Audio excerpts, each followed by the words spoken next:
Just please. I'm going through a lot right now. Aren't we all? You know, that's the funny thing about life. We've all got this stuff weighing us down. But you brought this on yourself. So today's video is going to be a cinematography breakdown of my new short film, Uno. If you haven't seen it yet, please go check it out. It's a film that I wrote, directed, and I was the cinematographer for. The overall focus, though, of this film was just to display my ability to create some beautiful cinematography and just to overall create art. We shot this film using the Sony a7S III and the Zeiss CP2 35mm lens. Of course, it was hard pulling my own focus on this beautiful lens, so we used the Sigma Art f2.8 24-70, and it just helped me out on the moving scenes that I had. And of course, I didn't shoot this film on my own. I really appreciate every single person that helped just to come together through all the adversity to create this beautiful art.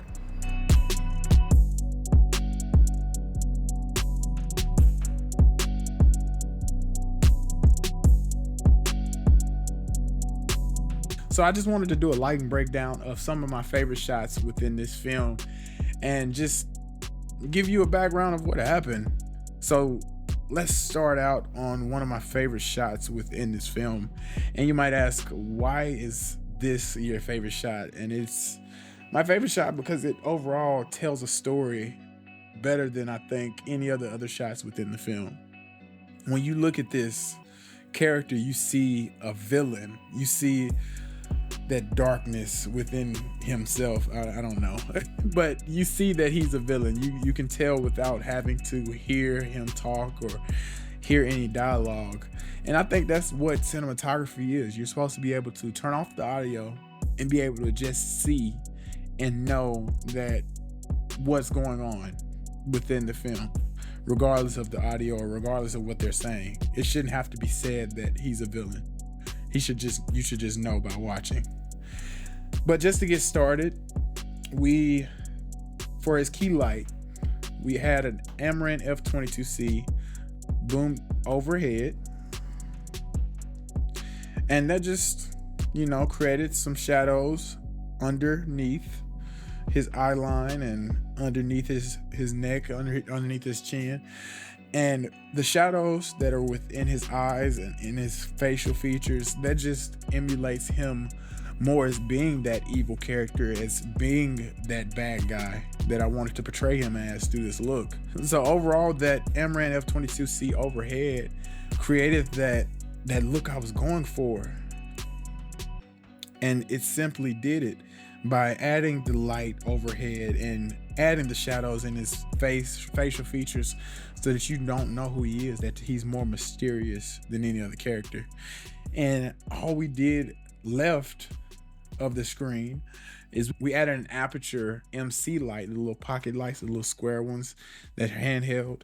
We added one of those to left of frame, just outside of frame, and we just pushed that light around the edge of him to separate him from the background a little bit. And if you look at the shot glass here and some of the props, you can see that color separation, and you might just be able to see a little blue within that shot glass there. You might be able to see it a little bit on his shirt too. But that blue light is coming from outside the window behind camera, and all that's doing is being motivated by the moonlight to create some color separation from all this warm tone in the image. Just add a little cool flavor in there. You might be able to see it a bit better if we move on to some of these other shots within this film. It's the same shot, but a different frame in it. You can see the blue tones when he turns his shoulder over just a little bit, and you can even see the aperture MC creating an outline along his arm on the left side of frame, and you can start to see it there as well on that shot glass. But overall, it was a simple lighting setup, just a 3-light setup. The Amaran F22C on the right side, the aperture MC on the left to create some separation from the background, and then you had some fill light with the blue light to fill in the shadows a little bit and emulate a little moonlight into there and create some color separation. And of course, this shot would not have been put together as well as it was without the props within the image. If you take a look here, you have the gun over here, and you have the shot glass, as well as the Uno cards right here in the foreground. A lot of times you hear about color separation, but you don't hear as much about depth separation, which all you're doing with depth separation is separating your foreground from your midground and from your background so that you can create depth in your image. And that's how people do it in movies. No matter what film you look at, they have a foreground, a midground, and a background. Take a look at the Batman, for instance, or any other film, or Euphoria, or any other TV show you've watched. They have depth separation and they have color separation. And that's what separates them, pun intended, from the low budget stuff that doesn't look as well. This shot right here was motivated by a trailer that I saw from Leave the World Behind. I don't know if any of you have seen that yet. If you haven't, go check it out. It's a cinematography masterpiece. But the two characters were having a conversation, and this shot stuck out to me like a sore thumb because it kind of fit the same type of feel I wanted for this conversation. And we just kept everything the same. The Amran F22C overhead and the Aperture MC creating a backlight with, and as you can see, the 600C being pushed through this window and reflecting off of the walls. And this little light back here that you're seeing, you're going to see it better in the next image that I show. All it is just a 300X that I put on 4000 Kelvin. Start off with the other side of that conversation, you can see a little bit more of this lighting being revealed. For hers, we use the same lighting as the other character, but the only difference is, you see you don't have any raccoon eyes within her image. So the way we did that is we took the MC that we used to backlight him and just pushed it into her face. Down here, we had it just down here in the bottom left of frame. And it also added a catch light within her eye. This blue light here in her background is again that 600C that's being pushed through the window. We didn't change many lights around on this set for mostly time purposes. This shot right here symbolizes a little something here for me when I take a look at it.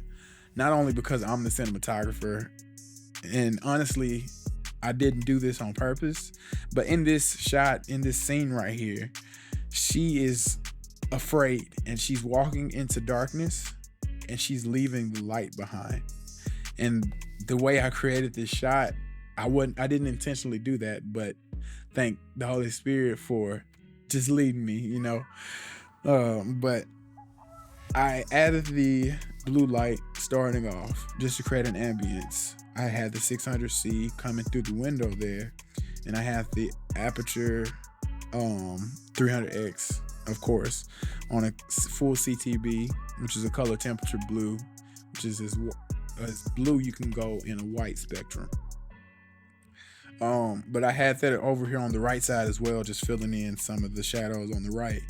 And I had the Amran F22C in that room that she's leaving, just adding a little here. And I put a flag there so that it wouldn't bleed off into the side. But yeah, she's walking into darkness and leaving the light behind is what I wanted to kind of tell with this shot. And you might say, you're kind of reaching there, and I might be, because it was on accident, like I said. Moving on, we have this shot right here. This shot is what introduced this villainous character, and I thought what better way to do it than to have a full-on overhead light. And if you go back a few seconds, a few frames, he was in a silhouette to start off. When she first saw him, she couldn't see his face, she couldn't see who he was. All she saw was a silhouette, a black shadowy figure. But we added the Amran F22C overhead to again create those shadows and those things underneath to remove some detail in his face. And we had the Aperture 600C coming through the window in a teal blue color. And that's an issue. And let me tell you why. Because it looks good right here. But for continuity reasons, it's a different color over here. And that's something that I could have done better as a cinematographer, is pay attention to that detail. Because that's all it's about, is detail. But yeah, all it was 2 lights for this. 1 light overhead, 1 light in the background. For this shot right here, I did explain in my last video, and if you can, go ahead and check that out, where I did a lighting breakdown of some cinematography when I was practicing. But I'm gonna go ahead and just do it again if you don't have time to go check out my last video or something, I don't know. But to break this shot right here down, all I wanted to do when I walked into the room was to motivate moonlight or street light coming through the window and motivate the fire flicker from the fireplace inside. So to do that, I took an aperture 600C and put it on a teal blue color and just pushed it through the window. I could have took some saturation out of there because you can see it was damaging. It created damage in the image there, color bleed in the image. I could have took some saturation out, but you live and you learn. And then I took my aperture 300X and put it just outside of frame on the right side and pushed that through and you can see it's kind of hitting her leg there and hitting her face here underside. And then I took my Amaranth F22C on the left side, which you'll be able to see better in this next image. And I just kind of let it outline that coat there and kind of her hand here. And yeah, I set it to the fire flicker mode that they have on the Sidus Link app and all of Aperture's lights. I just set it to that fire flicker mode, and yeah, simple as that. And I didn't really move any of my lights around for any of the shots, whether it be the close-up or whether it be a medium shot or a wide shot. I didn't really move any of my lights around for time purposes. If I did have a little more time, I would have adjusted my lights a little bit more, but sometimes you have to deal with what you deal with on set. This was the cinematography breakdown of the short film that I just did, my first short film, Uno, and this was a learning experience, most definitely. And if you haven't seen it yet, please, I encourage you to go check it out and just leave some comments with some constructive criticism, because I need to learn as much as possible. I promise you won't hurt my feelings. Because a wise man once said that to be wise, you must continue to learn. And that's a proverb from the Bible, if you're wondering. I forgot which proverb, but it's in Proverbs. I know, that's all I know. But like I said, if you haven't seen it, go check it out. Thank you so much for watching and being a part of this channel and supporting this channel. And just keep creating. Peace.